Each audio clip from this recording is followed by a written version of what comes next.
By now, we've read all the takes on Saturday's 1-0 win at the Riverside. Defensive masterclass seems the most common, and it's hard to argue with the hyperbole.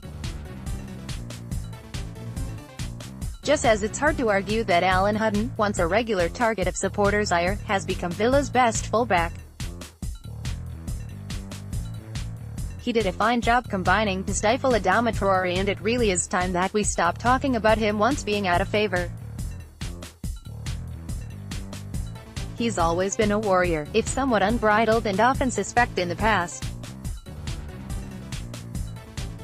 Credit to Bruce.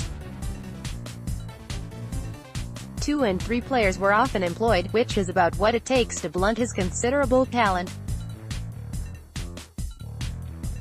You can almost bet he's going to beat the first man, and perhaps the second, often as not. The key is to expect that and have someone in position to get at the ball as he's moved around that first man. You see teams playing similarly in regard to Grealish, as he typically likes to drift in toward the center from the left channel. Defenders will follow along and step up in the center to take away shots and clog the passing lanes into the box. Because Baichi left the pass to Adama, name your fullback, or our high is off and on. Fortunately, Traore tries to do more on his own than does our Jack. Since the job's only halfway done, the business at hand Tuesday night will be all about whether Boro will shuffle things around, or whether you can negate Traore twice in 4 days using the same tactics. In other words, how will Adama and Tony Pulis react? And can Villa conjure up a repeat performance? While the game generally felt relatively comfortable after Yettenak's breakthrough on 15 minutes, Boro did have chances, and Brett Asombalonga will be ruining a couple of squandered opportunities. In other words, Pulis might feel that with a little more luck and application, they can get what they need by doing what they do. Stuart Downing had a relatively quiet game, and I'd imagine they'd like to get him more involved. On the flip side, it's whether Bruce needs to change anything. Obviously, there's recovery to consider, though it seemed to me Boro did a lot more running than Villa, especially in the second while we sat back.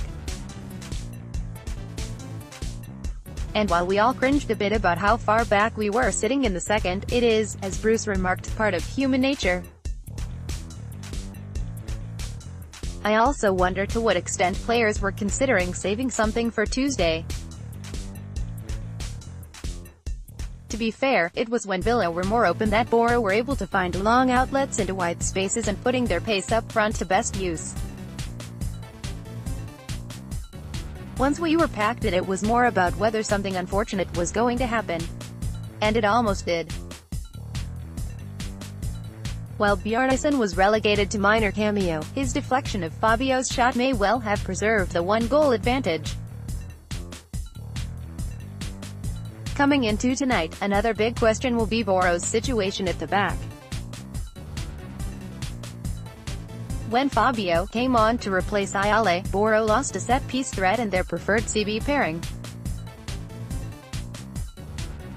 However, though Shotton was getting upfield when he was at RB, it was Fabio that presented a much more attacking threat. When Pulis looked at Fabio's impact and decides to give him a start is an unknown.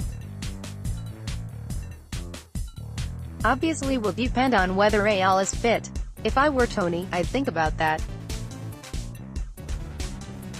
I might think about it even harder with Ahmed El Mohammadi's status uncertain at the moment, and that it may well be James Free needing to come in if Bruce doesn't ask Bjarnason to deputize.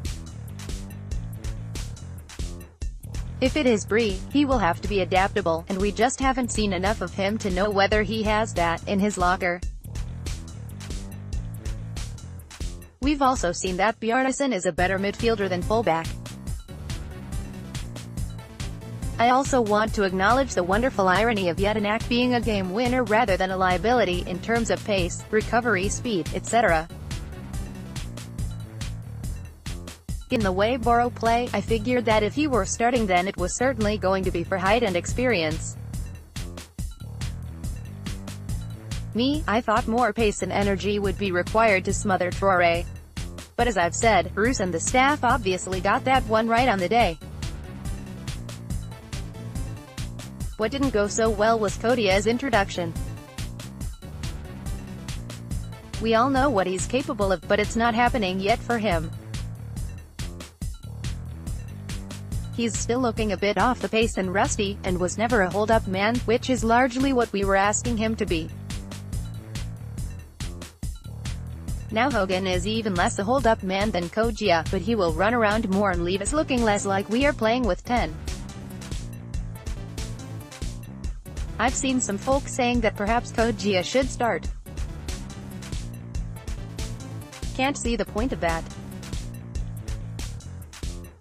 Bruce also apparently felt bad for Waylon, but it was the right call, and I don't think he should come in as a sympathy gesture.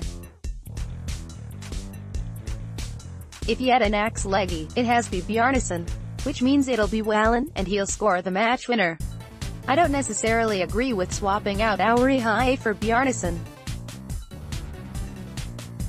Auri High is a bit of a mystery, but what he does is keep things ticking over. That might remind us of a certain Ashley Westwood, but Auri High scores and just fits. Anyway, all told, very happy with Saturday. Really nice to see the side keep a clean sheet and get a win on the road in a playoff game. Excellent achievement, and everyone played a part.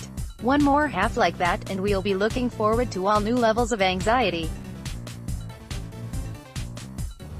Especially since the Cottagers dispatched the Rams. That was not the matchup I was hoping for. But we still have to get there to worry about that one. And on our day, we can do the business, so let's do the business tonight, and look toward the likes of John Terry to give the rest of the lads a bit of spine. Over to you.